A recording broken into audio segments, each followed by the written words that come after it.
Hello YouTube, welcome to Vanessa Júpiter's sitting room. This is the live stream that happens every Sunday. Vanessa Júpiter reads. I am Vanessa Júpiter. Vanessa Júpiter reads is the live stream where I read texts that I consider to be good, relevant, or both. Right now we're going through Frankenstein. We are doing part 8 of many. I believe it's either part 8 of 15 or 16. I know that we're very much at the halfway point right now, and this is going to keep going until roughly the end of February. So this is very exciting. And if you want to make comments in the chat right now, as I just mentioned, there has been a massive upgrade in the quality of the video and image, which also means that the camera is not the webcam anymore, which means that for me to read the comments, I actually have to make a head movement. So if I do this, it means that I'm likely to be looking at the comments and looking at what you're saying. And if I do this, it means that I'm just like trying to interact with you because what I see is a camera. Oh, the magic of video making. Anyway, welcome to Vanessa Júpiter's sitting room. Welcome to Vanessa Júpiter Reads Frankenstein, part 8, chapters 13 and 14. And who here wants and can share what we went through before?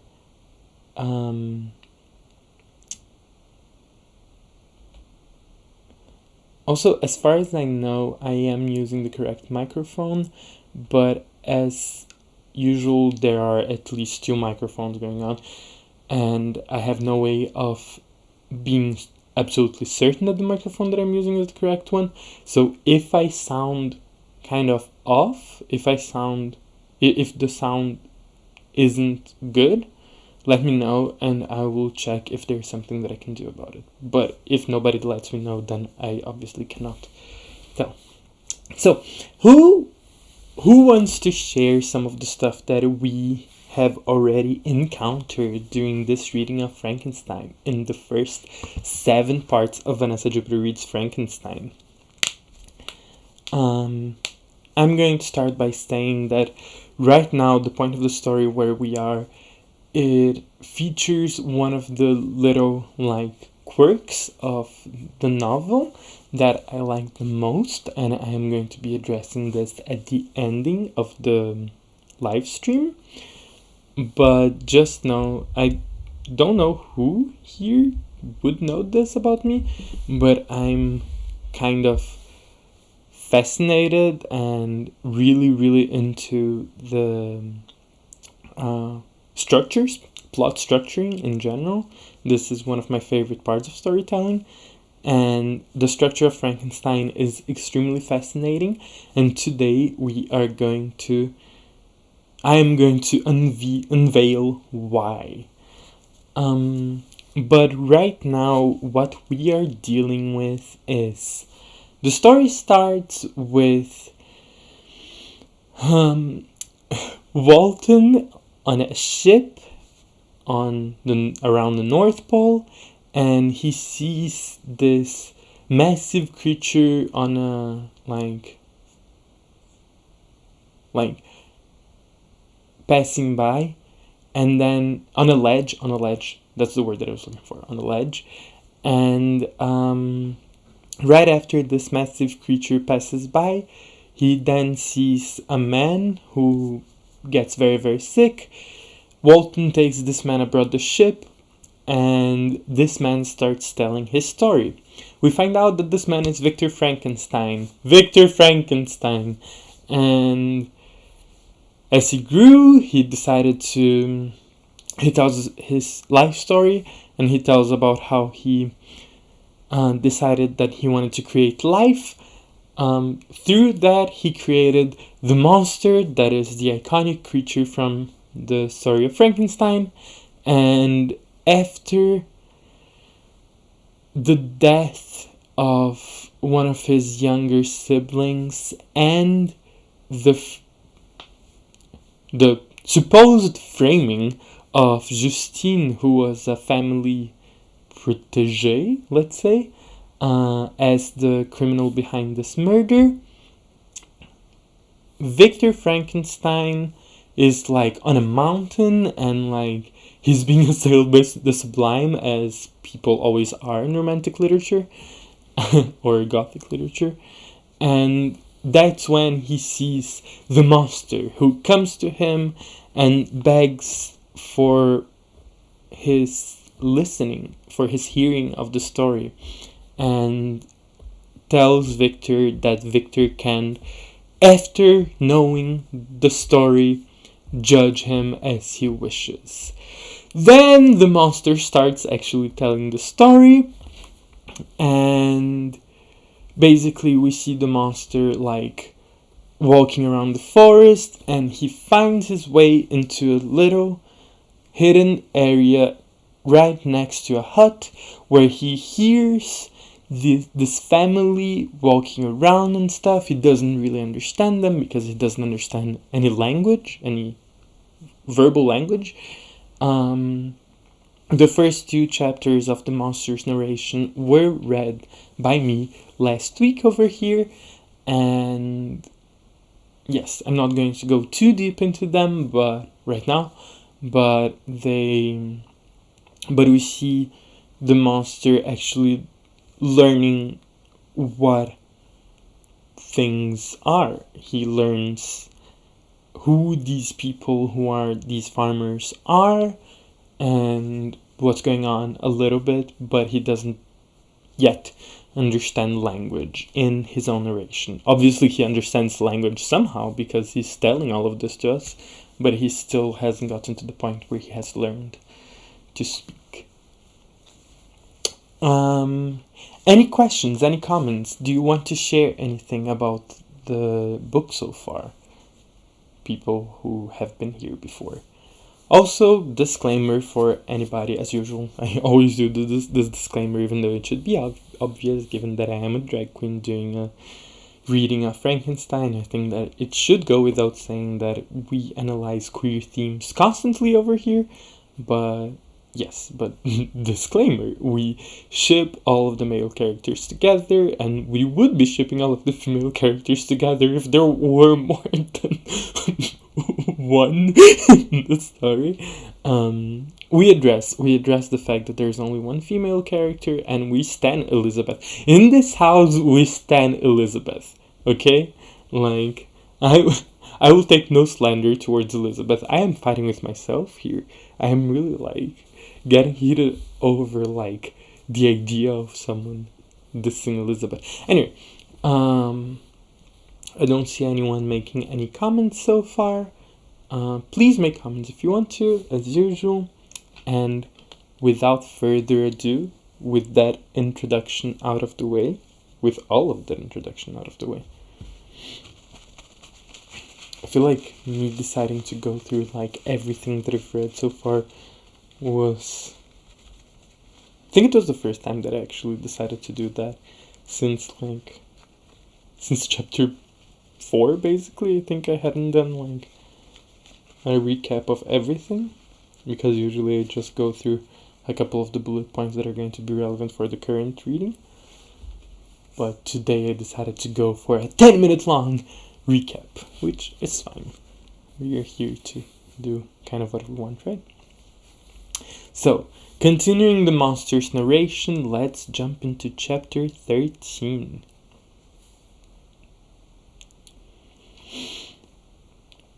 I now hasten to the more moving part of my story. I shall relate events that impressed me with feelings which, from what I had been, have made me what I am.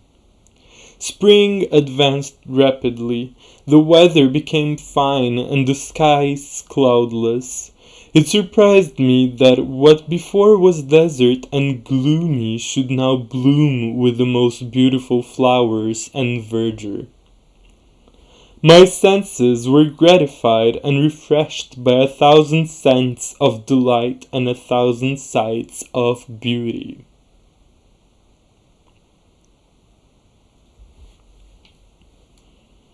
It was on one of these days, when my cottagers periodically rested from labor, the old man played on his guitar and the children listened to him, that I observed the countenance of Felix was melancholy beyond expression.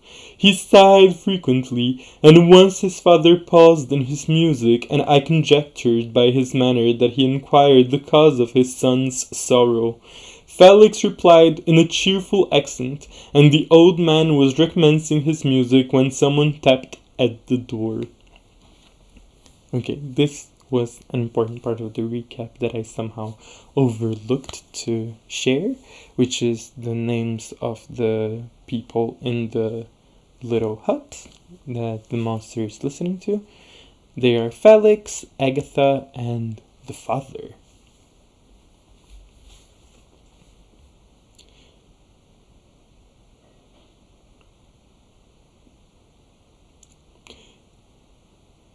Felix replied in a cheerful accent, and the old man was recommencing his music when someone tapped at the door. It was a lady on horseback, accompanied by a countryman as a guide. The lady was dressed in a dark suit and covered with a thick black veil. Agatha asked the question, to which the stranger only replied by pronouncing in a sweet accent the name of Felix. Her voice was musical, but unlike that of either of my friends. On hearing this word, Felix came up hastily to the lady, who, when she saw him, threw up her veil, and I beheld a countenance of angelic beauty and expression, her hair of a shining raven black, and curiously braided. Her eyes were dark, but gentle.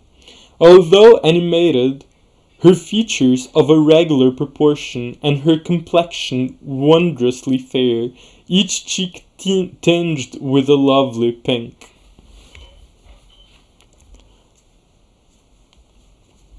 I'll leave it. Felix seemed ravished with delight when he saw her. Every trait of sorrow vanished from his face, and it instantly expressed a degree of ecstatic joy, of which I could hardly have believed it capable. His eyes sparkled as his cheek flushed with pleasure, and at that moment I thought him as beautiful as the stranger. She appeared affected by these different feelings. Wiping a few tears from her lovely eyes, she held out her hand to Felix, who kissed it rapturously and called her, as well as I could distinguish, his sweet Arabian. She did not appear to understand him, but smiled. He assisted her to dismount, and dismissing her guide, conducted her into the cottage. Some conversation took place between him and his father, and the young stranger knelt at the old man's feet and would have kissed his hand, but he raised her and embraced her affectionately. I soon perceived that, although the stranger uttered articulate sounds and appeared to have a language of her own, she was neither understood by nor herself understood the cottagers. They made many signs which I did not comprehend, but I saw that her presence diffused gladness through the cottage, dispelling their sorrow as the sun dissipates the morning mists. Felix seemed particularly happy, and with smiles of delight welcomed his Arabian. Agatha, the ever-gentle Agatha, kissed the hands of the lovely stranger, and pointing to her brother, made signs which appeared to me to mean that he had been sorrowful until she came. Some hours passed thus, while they, by their countenances, expressed joy, the cause of which I did not comprehend. Presently I found, by the frequent recurrence of some sound which the stranger repeated after them, that she was endeavoring to learn their language, and the idea instantly occurred to me that I should make use of the same instructions to the same end. The stranger learned about 20 words at the first lesson. Most of them, indeed, were those which I had before understood, but I profited by the others. As night came on, Agatha and the Arabian retired early. When they separated, Felix kissed the hand of the stranger and said, "Good night, sweet Shafi." He sat up much longer, conversing with his father, and by the frequent repetition of her name I conjectured that their lovely guest was the subject of their conversation. I ardently desired to understand them, and bent every faculty towards that purpose, but found it utterly impossible. The next morning Felix went out to his work, and after the usual occupations of Agatha were finished, the Arabian sat at the feet of the old man, and taking his guitar played some airs so entrancingly beautiful that they at once drew tears of sorrow and delight from my eyes. She sang, and her voice flowed in a rich cadence, swelling or dying away like a nightingale of the woods. When she had finished, she gave the guitar to Agatha, who at first declined it. She played a simple air, and her voice accompanied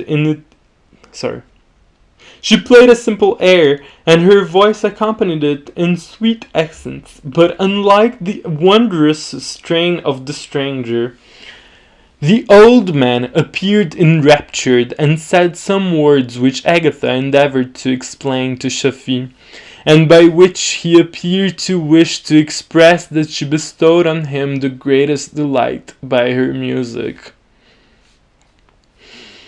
The days now passed as peaceably as before, with the sole alteration that joy had taken place of sadness in the countenances of my friends.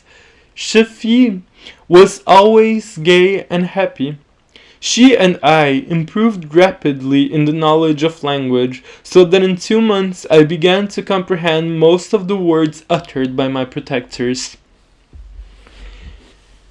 In the meanwhile, also, the black ground was covered with herbage, and the green banks interspersed with innumerable flowers, sweet to the scent and the eyes, stars of pale radiance among the moonlight woods.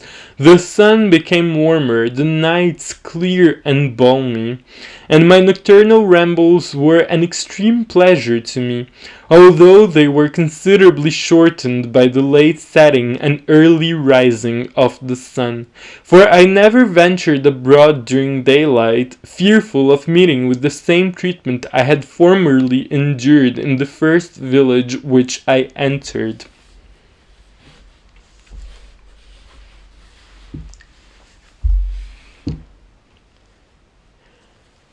My days were spent in close attention that I might more speedily master the language, and I may boast that I improved more rapidly than the Arabian, who understood very little and conversed in broken accents, whilst I comprehended and could imitate almost every word that was spoken. While I improved in speech, I also learned the science of letters as it was taught to the stranger, and this opened before me a wide field for wonder and delight. The book from which Felix instructed Shafi was Volney's Ruins of Empire. I should not have understood the purport of the book had not Felix, in reading it, given very minute explanations. He had chosen this work, he said, because the declamatory style was framed in imitation of the Eastern authors. Through this work I obtained a cursory knowledge of history and a view of the several empires at present existing in the world. It gave me an insight into the manners, governments, and religions of the different nations of the earth. I heard of the slothful Asiatics, of the stupendous genius and mental activity of the Grecians, of the wars and wonderful virtue of the early Romans, of their subsequent degenerating, of the decline of that mighty empire, of chivalry, Christianity, and kings. I heard of the discovery of the American hemisphere, and wept with Shafi over the hapless fate of its original inhabitants. These wonderful narrations inspired me with strange feelings. Was man, indeed, at once so powerful, so virtuous and magnificent, yet so vicious and base? He appeared at one time a mere scion of evil principle, and at another as all that can be conceived of noble and godlike. To be a great and virtuous man appeared the highest honor that can befall a sensitive being. To be base and vicious, as many on record have been, appeared the lowest degradation, a condition more abject than that of the blind mole or harmless worm. For a long time I could not conceive how one man could go forth to murder his fellow, or even why there were laws and governments. But when I heard the tales of vice and bloodshed, my wonder ceased, and I turned away with disgust and loathing.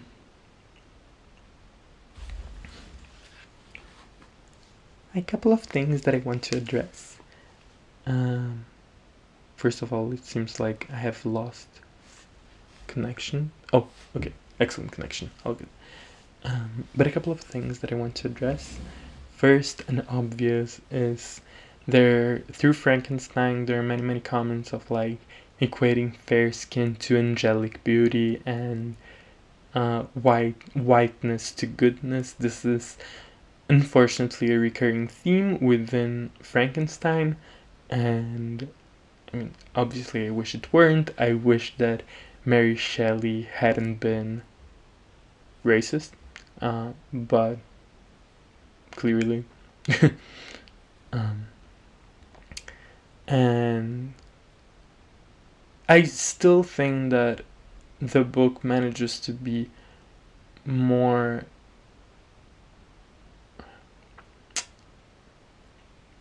I think that the depictions of whiteness as angelic warrant more discussion than just like Mary Shelley racist, which we have touched on multiple times in the first few streamings, and I just want to address this here, that maybe this is yet another stream, if the comments go in this direction, if there are comments in the end, if the comments go in this direction, we might end up like discussing this again, but I just want to acknowledge it a little bit as it's happening. And the second thing is that one of the things that I love about the monster's narration is that themes of humanity and big themes of what it means to be human, what it means to like have governments, what it means to be evil, and like the place of evil in the world, like all of these themes are addressed through the monster's narration. And this has already started since last week. One of my favorite moments is when the monster actually feels emotions for the first time, and he says something I felt something that I couldn't quite describe. It was like hunger, cold, and like he says like it was as if it was similar to when I felt hunger or cold, but I couldn't place what it was. And this is like his description of feeling emotion for the first time, I think. It's something along those lines. I'm paraphrasing heavily, but it was a moment that I found really beautiful. So the monster, through his very nature, allows Mary Shelley to explore some of these themes, which is always good.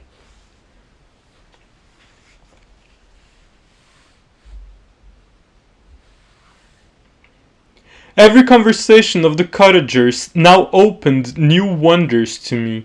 While I listened to the instructions which Felix bestowed upon the Arabian, the strange system of human society was explained to me. I heard of the division of property, of immense wealth and squalid poverty, of rank, descent, and noble blood. The words induced me to turn towards myself. I learned that the possessions most esteemed by your fellow creatures were high and unsullied descent united with riches. A man might be respected with only one of these advantages, but without either he was considered, except in very rare instances, as a vagabond and a slave, doomed to waste his powers for the profits of the chosen few. And what was I? Of my creation and creator I was absolutely ignorant. But I knew that I possessed no money, no friends, no kind of property. I was, besides, endued with a figure hideously deformed and loathsome. I was not even of the same nature as men. I was more agile than they, and could subsist upon coarser diet. I bore the extremes of heat and cold with less injury to my frame. My stature far exceeded theirs. When I looked around, I saw and heard of none like me. Was I then a monster, a blot upon the earth, from which all men fled and whom all men disowned? I cannot describe to you the agony that these reflections inflicted upon me. I tried to dispel them, but sorrow only increased with knowledge. Oh, that I had forever remained in my native wood, nor known, nor felt beyond the sensations of hunger, thirst, and heat. Of what a strange nature is knowledge! It clings to the mind when it has once seized on it like a lichen on the rock. I wished sometimes to shake off all thought and feeling, but I learned that there was but one means to overcome the sensation of pain, and that was death. A state which I feared yet did not understand. I admired virtue and good feelings, and loved the gentle manners and amiable qualities of my cottagers. But I was shut out from intercourse with them, except through means which I obtained by stealth, when I was unseen and unknown, and which rather increased than satisfied the desire I had of becoming one among my fellows. The gentle words of Agatha and the animated smiles of the charming Arabian were not for me. The mild exhortations of the old man and the lively conversation of the loved Felix were not for me. Miserable, unhappy wretch! Other lessons were impressed upon me even more deeply. I heard of the difference of sexes, and the birth and growth of children, of how the father doted on the smiles of the infant, and the lively sallies of the older child, how all the life and cares of the mother were wrapped up in the precious charge, how the mind of youth expanded and gained knowledge, of brother, sister, and all the various relationships which bind one human being to another in mutual bonds. But where were my friends and relations? No father had watched my infant days, no mother had blessed me with smiles and caresses, or if they had, all my past life was now a blot, a blind vacancy in which I distinguished nothing. From my earliest remembrance I had been as I then was in height and proportion. I had never yet seen a being resembling me or who claimed any intercourse with me. What was I? The question again recurred, to be answered only with groans. I will soon explain to what these feelings tended, but allow me now to return to the cottagers, whose story excited in me such various feelings of indignation, delight, and wonder, but which all terminated in additional love and reverence for my protectors, for so I loved in an innocent, half painful self-deceit to call them.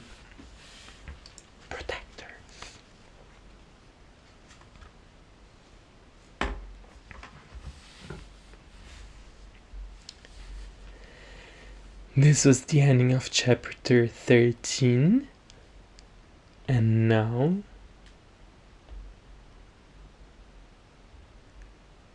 we are going to move into chapter 14, which we are all very excited for. We have been all very excited for most chapters, haven't we? I mean, I have. So, I'm going to reposition myself. If people want to make comments in the chat, go ahead now.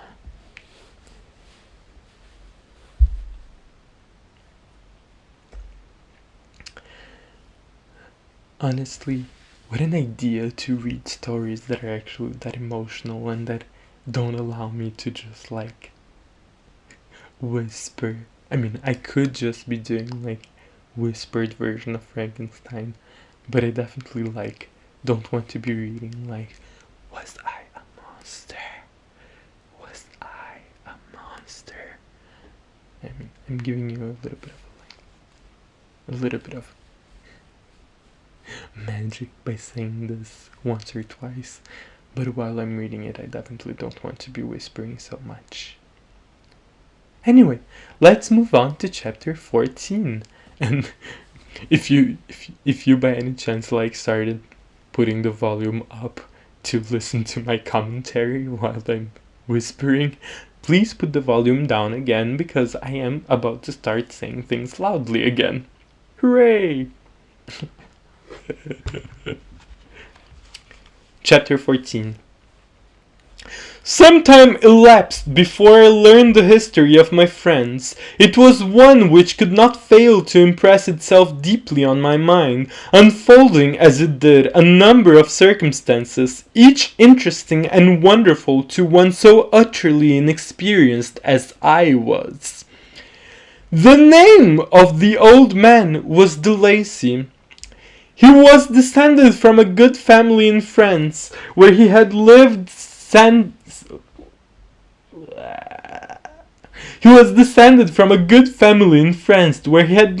many years in affluence, respected by his superiors and beloved by his equals. His son was bred in the service of his country, and Agatha had ranked with ladies of the highest distinction. A few months before my arrival, they had lived in a large and luxurious city called Paris, surrounded by friends and possessed of every enjoyment which virtue, refinement of intellect, or taste, accompanied by a moderate fortune, could afford. The father of Shafi had been the cause of their ruin. He was a Turkish merchant and had inhabited Paris for many years, when, for some reason which I could not learn, he became obnoxious to the government. He was seized and cast into prison the very day that Shafi arrived from Constantinople to join him. He was tried and condemned to death. The injustice of his sentence was very flagrant. All Paris was indignant, and it was judged that his religion and wealth, rather than the crime alleged against him, had been the cause of his condemnation. Felix had accidentally been present at the trial. His horror and indignation were uncontrollable when he heard the decision of the court. He made at that moment a solemn vow to deliver him, and then looked around for the means. After many fruitless attempts to gain admittance to the prison, he found a strongly grated window in an unguarded part of the building, which lighted the dungeon of the unfortunate Muhammadan, who, loaded with chains, waited in despair the execution of the barbarous sentence. Felix visited the grate at night and made known to the prisoner his intentions in his favor. The Turk, amazed and delighted, endeavored to kindle the zeal of his deliverer by promises of reward and wealth. Felix rejected his offers with contempt, yet, when he saw the lovely Shafi, who was allowed to visit her father, and who by her gestures expressed her lively gratitude, the youth could not help owning to his own mind that the captive possessed a treasure which would fully reward his toil and hazard. I'm going to make a pause right here, right now, because I do want to address the fact that if you recall, I believe it was either the ending of chapter 1 or 2, when Victor actually first meets Elizabeth, Victor says it like Victor refers to Elizabeth as his possession. Victor refers to the adoption of Elizabeth as a present being bestowed upon him. And right here, right now, we have like an echo of that sentiment of when Felix sees Shafi for the first time, and he, like, it's not said that he loves her, it's not said that he, like, falls for her, just like it happened with Victor. He wants to own her. And yes, I just want to address this parallel very briefly. Also, like, obviously the fact that a Turkish person is like the big villain of this side of the story is problematic, to say the least, especially after so much of the book being praising whiteness so much. Anyway, moving on.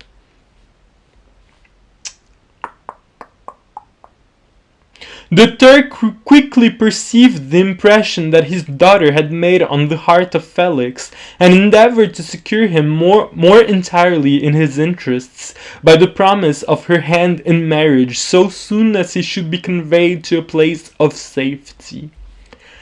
Felix was too delicate to accept this offer, yet he looked forward to the probability of the event as to the consummation of his happiness. During the ensuing days, while the preparations were going forward for the escape of the merchant, the zeal of Felix was warmed by several letters that he received from this lovely girl, who found means to express her thoughts in the language of her lover by the aid of an old man, a servant of her father who understood French. She thanked him in the most ardent terms for his intended services towards her parent, and at the same time she gently deplored her own fate. I have copies of these letters, for I found means during my residence in the hovel to procure the implements of writing, and the letters were often in the hands of Felix or Agatha. Before I depart, I will give them to you. They will prove the truth of my tale, but at present, as the sun is already far declined, I shall only have time to repeat the substance of them to you. Shafi related that her mother was a Christian Arab, seized and made a slave by the Turks. Recommended by her beauty, she had won the heart of the father of Shafi, who married her. The young girl spoke in high and enthusiastic terms of her mother, who, born in freedom, spurned the bondage to which she was now reduced. She instructed her daughter in the tenets of her religion and taught her to aspire to higher powers of intellect and an independence of spirit forbidden to the female followers of Muhammad. This lady died, but her lessons were indelibly impressed on the mind of Shafi, who sickened at the prospect of again returning to Asia and being immured within the walls of her harem, allowed only to occupy herself with infantile amusements, ill-suited to the temper of her soul, now accustomed to the grand ideas and noble emulation for virtue. The prospect of marrying a Christian and remaining in a country where women were allowed to take a rank in society was enchanting to her. I promise that I'm not going to be pausing so much, like, all the time. I usually don't do this, but I do want to address right here again how much of, like, white feminism this is. It's like the whole thing of Mary Shelley is addressing systemic issues about women, but she's very much like, but white women actually have reached like really good things, and like the suffering of these brown women in the Middle East, blah blah blah. It's not great the way that she's framing everything. And yeah, I do want to address this. I also want to say that we are very much in the core of the book right now. We have just witnessed the center of Frankenstein. And what is right in the center of the Modern Prometheus by Mary Shelley? It is a story of a woman teaching her daughter to not accept her oppression. This is right in the center of Frankenstein. We'll come back to this, but keep it in mind because this is something that I will want to discuss later.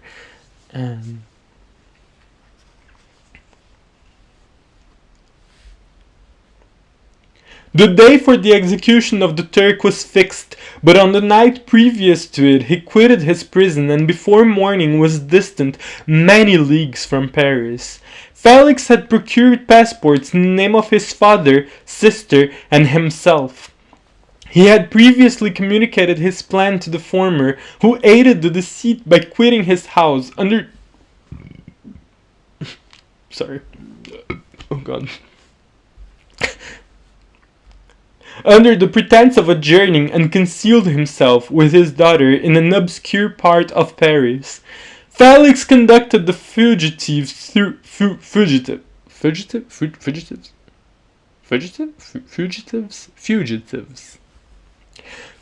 conducted the fugitives through France to Lyon and across Mont-Cenis and Leghorn, where the merchant had decided to wait a favorable opportunity of passing into some part of the Turkish dominions. Shafi resolved to remain with her father until the moment of his departure, before which time the Turk renewed his promise that she should be united to his deliverer, and Felix remained with them in expectation of that event, and in the meantime he enjoyed the society of the Arabian, who exhibited towards him the simplest and tenderest affection. They conversed with one another through the means of an interpreter, and sometimes with the interpretation of looks, and Shafi sang to him the divine airs of her native country. The Turk allowed this intimacy to take place and encouraged the hopes of the youthful lovers, while in his heart he had formed far other plans. He loathed the idea that his daughter should be united to a Christian, but he feared the resentment of Felix if he should appear lukewarm, for he knew that he was still in the power of his deliverer if he should choose to betray him to the Italian state which they inhabited. He resolved 1,000 plans by which he should be enabled to prolong the deceit until it might be no longer necessary, and secretly to take his daughter with him when he departed. His plans were facilitated by the news which arrived from Paris. The government of France were greatly enraged at the escape of their victim, and spared no pains to detect and punish his deliverer. The plot of Felix was quickly discovered, and De Lacy and Agatha were thrown into prison. The news reached Felix and roused him from his dream of pleasure. His blind and aged father and his gentle sister lay in a noisome dungeon while he enjoyed the free air and the society of her whom he loved. This idea was torture to him. He quickly arranged with the Turk that if the latter should find a favorable opportunity for escape before Felix could return to Italy, Shafi should remain as a boarder at a convent in Leghorn, and then, quitting the lovely Arabian, he hastened to Paris and delivered himself up to the vengeance of the law, hoping to free De Lacy and Agatha by this proceeding. He did not succeed. They remained confined for 5 months before the trial took place, the result of which deprived them of their fortune and condemned them to a perpetual exile from their native country. They found a miserable asylum in the cottage of Germany. They found a miserable asylum in the cottage in Germany where I discovered them. Felix soon learned that the treacherous Turk, for whom he and his family endured such unheard of oppression, on discovering that his deliverer was thus reduced to poverty and ruin, became a traitor to good feeling and honor, and had quitted Italy with his daughter, insultingly sending Felix a pittance of money to aid him, as he said, in some plan of future maintenance. Such were the events that preyed on the heart of Felix, and rendered him, when I first saw him, the most miserable of his family. He could have endured poverty, and while this distress had been the meed of his virtue, he gloried in it. But the ingratitude of the Turk and the loss of his beloved Shafi were misfortunes more bitter and irreparable. The arrival of the Arabian now infused new life into his soul. When the news reached Leghorn that Felix was deprived of his wealth and rank, the merchant commanded his daughter to think no more of her lover, but to prepare to return to her native country. The generous nature of Shafi was outraged by this command. She attempted to expostulate with her father, but he left her angrily, reiterating his tyrannical mandate. A few days after, the Turk entered his daughter's apartment and told her hastily that he had reason to believe that his residence at Leghorn had been divulged, and that he should speedily be delivered up to the French government. He had consequently hired a vessel to convey him to Constantinople, for which city he should sail in a few hours. He intended to leave his daughter under the care of a confidential servant, to follow at her leisure with the greater part of his property, which had not yet arrived at Leghorn. When alone, Shafi resolved in her own mind the plan of conduct that it would become her to pursue. When alone, Shafi resolved in her own mind the plan of conduct that would become her to pursue in this emergency. A residence in Turkey was abhorrent to her. Her religion and her feelings were alike averse to it. By some papers of her father which fell into her hands, she heard of the exile of her lover and learnt the name of the spot where he then resided. She hesitated some time, but at length she formed her determination. Taking with her some jewels that belonged to her and a sum of money, she quitted Italy with an attendant, a native of Leghorn, but who understood the common language of Turkey, and departed for Germany. She arrived in safety at a town about 20 leagues from the cottage of the Lacy, when her attendant fell dangerously ill. Shafi nursed her with the most devoted affection, but the poor girl died, and the Arabian was left alone, unacquainted with the language of the country and utterly ignorant of the customs of the world. She fell, however, into good hands. The Italian had mentioned the name of the spot for which they were bound, and after her death, the woman of the house in which they had lived took care that Shafi should arrive in safety at the cottage of her lover.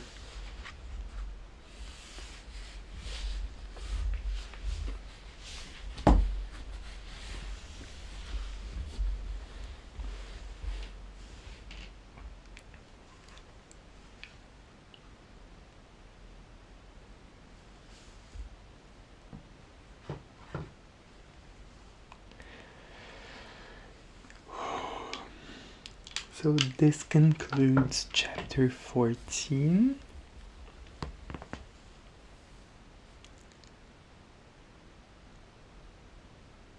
And it's time to start talking a little bit about it. So, originally I wanted to have like a Russian doll in the background of the video, because I don't know if someone here paid attention to this, but we have just reached the fourth, arguably the fifth layer of storytelling in this narrative. So, we have the story of Shafi, who is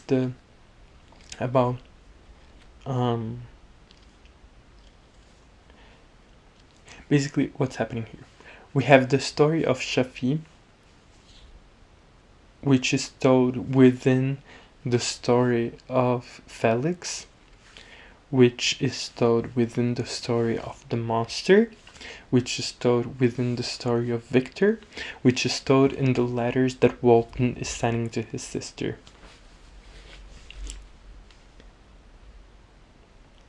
And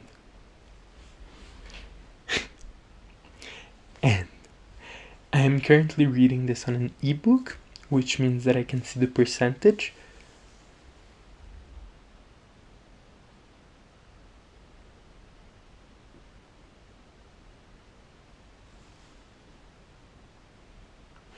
Possession is a huge theme in this novel, also racism, but I don't know how intentional that is. I'll get to it in a second. Hello, Jovita Jacobs. I'm going to get to the comments in a second. Let me talk a little bit about the story within a story within a story. I can see the percentage of the book, and I know that chapter 14 starts at 52%. Which means that right now we have reached the absolute center of the narrative, and within the center of this narrative is the layers that are very symmetrical. And this is like a little thing about the book, but I adore storytelling structuring, and like the whole concept of structuring is one of my favorite things about storytelling. So this little piece of like magic in Frankenstein or the Modern Prometheus is something that I really, really love. And this is why I mentioned before that the story of Shafi learning from her mother not to take poop from society is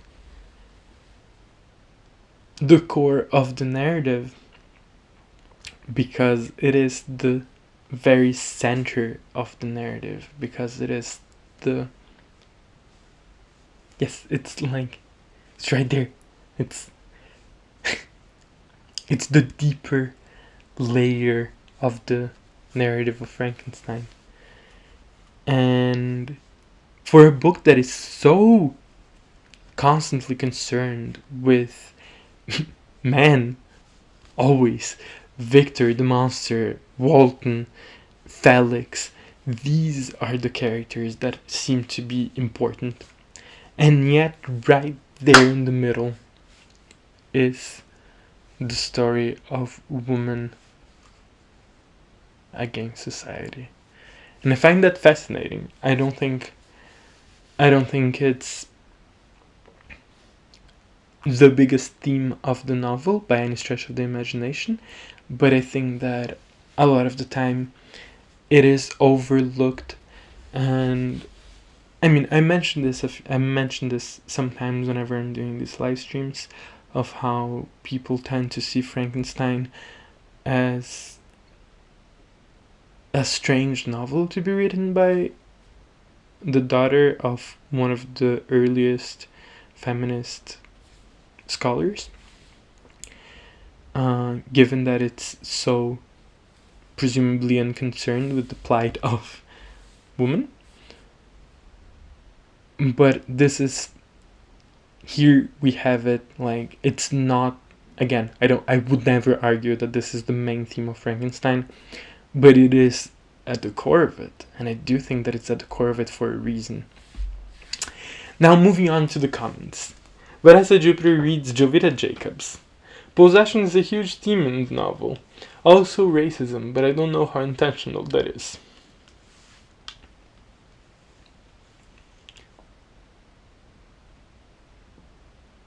The hugely flawed feminist... Yes, I'm going to start with that. The second comment, which is the hugely flawed feminism as the centerpiece of the novel, is eye-opening. Yes, I mean, I don't think I have anything to add. Yes, the hugely flawed feminism as the centerpiece of the novel is eye-opening. Now, into the possession as a huge theme in the novel. I think that possession is actually an intentional theme. I would be really surprised if the way that these men are referring to the woman that they supposedly want to spend their lives with as their possessions. I I'd be shocked if that was meant to be actually liked. However, the racism, it's like the thing is that the characters and the way that they talk about possessing others, like primarily the first example that comes to my mind is the one where Victor talks about how he is going to possess Elizabeth, and that moment is just like really creepy. It's like the ending of a chapter, and it's just kind of like, to me it reads as like, okay, I'm not sure if we're meant to sympathize with this dude. And as the story progresses, the more and more we know that we are not meant to sympathize with Victor. The more and more we realize how, may I say, monstrous he is. And so I do consider that little moment of like him saying that he possessed Elizabeth to be framed as evil. As for Felix, I'm not entirely sure, and I think that relates to the racism thing, and the flawed feminism thing, which is the fact that Shafi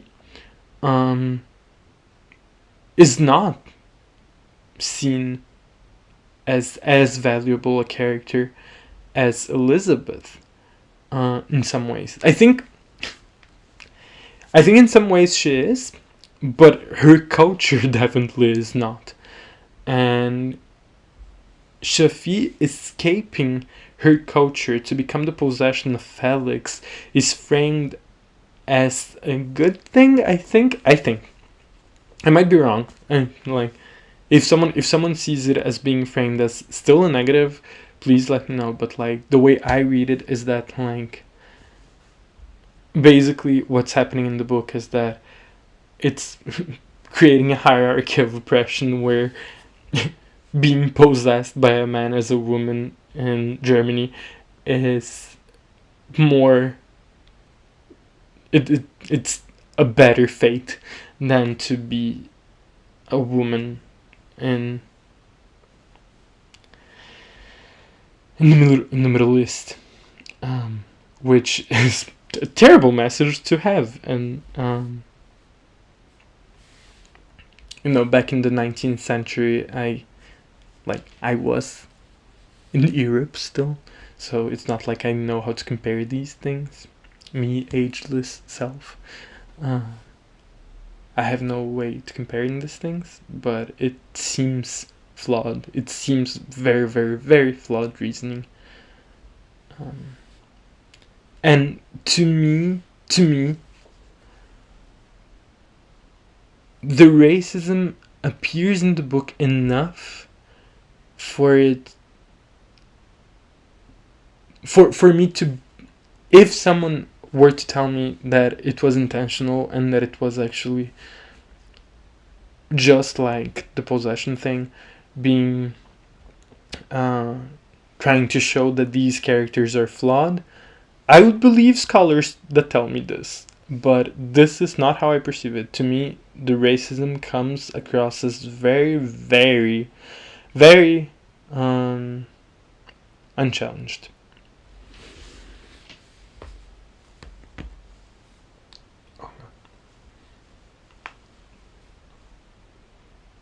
And actually, I believe that this was all that I wanted to comment on for today, for Frankenstein.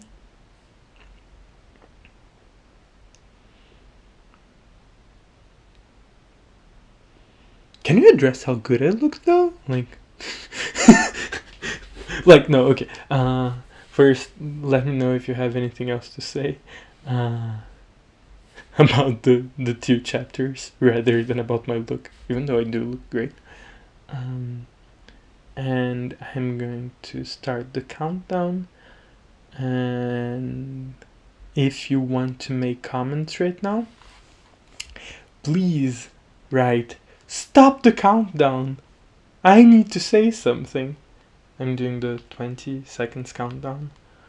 Just so if you message me that you want to say something, I will wait for you to finish typing and tell me what you need to say.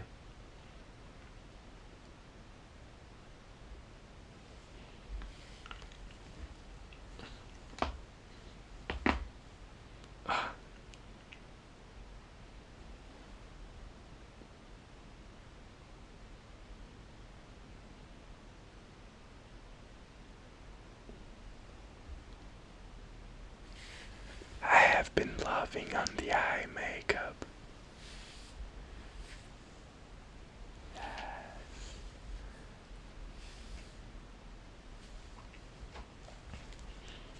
Also appreciate that now you can actually see it, because I actually have a good camera. Amazing. Anyway, thank you so much for being here. This has been Vanessa Júpiter reads Frankenstein, Part 8. Vanessa Júpiter reads takes place every Sunday, right here on this channel, right here where you are. Every Sunday at 5 p.m/17 o'clock Central European Time, Berlin time. And next week we move on to chapters 15 and 16, which, if you have been paying attention, you know what's coming. Always remember and never forget that you are beautiful and you are loved.